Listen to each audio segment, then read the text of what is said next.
جی بسم اللہ الرحمن الرحیم۔ جیسے آپ سب کو معلوم ہے ان کی پالیسی ہمیشہ تضادات کا شکار رہی ہے۔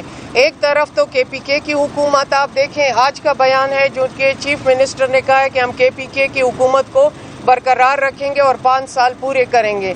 دوسری طرف پنجاب میں آپ دیکھ رہے ہیں کہ کس طرح واویلا مچا جا رہا ہے، مائنورٹی کے ساتھ دعوے کیے جا رہے ہیں کہ ہم میجورٹی میں ہیں اور ہم حکومت لے کے رہیں گے۔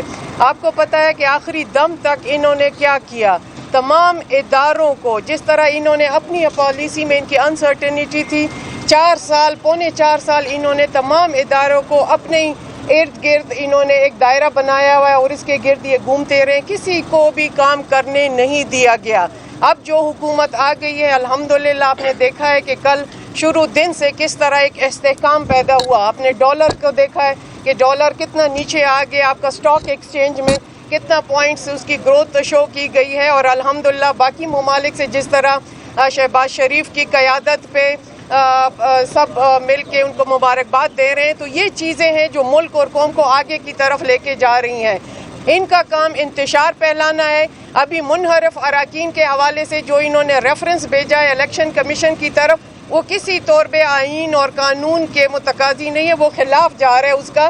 وہ ڈسپلن میں ہی نہیں آتا کہ جب ایک منحرف رکن نے ووٹ ہی نہیں دیا ابھی تک، تو وہ کس طرح آپ یہ ریفرنس آگے لے کے جا رہے ہیں۔ تو ان کا تو ہر ایک کام جو ہے نہ آئین کے دائرے میں آ رہا ہے نہ قانون کے دائرے میں آ رہا ہے، اور کہاں یہ کہ جو رولز اور پروسیجر ہے اسمبلی کے وہ فل کر رہے ہیں۔ تو جس طرح یا صادق صاحب نے کہا، وہ بہت اچھے طریقے سے انہوں نے ہاؤس کو ہمیشہ سے پچھلے 5 سال بھی کنڈکٹ کیا، اور ابھی بھی پچھلے دنوں آپ نے دیکھا، اور سمجھتے ہیں ان تمام چیزوں کو، ان کی نزاکت کو۔ تو اس طرح یہ جو حکومت انتشار کی طرف جا رہی، ہماری ان سے بھی استدعا ہے کہ وہ اس کی طرف نہ جائیں۔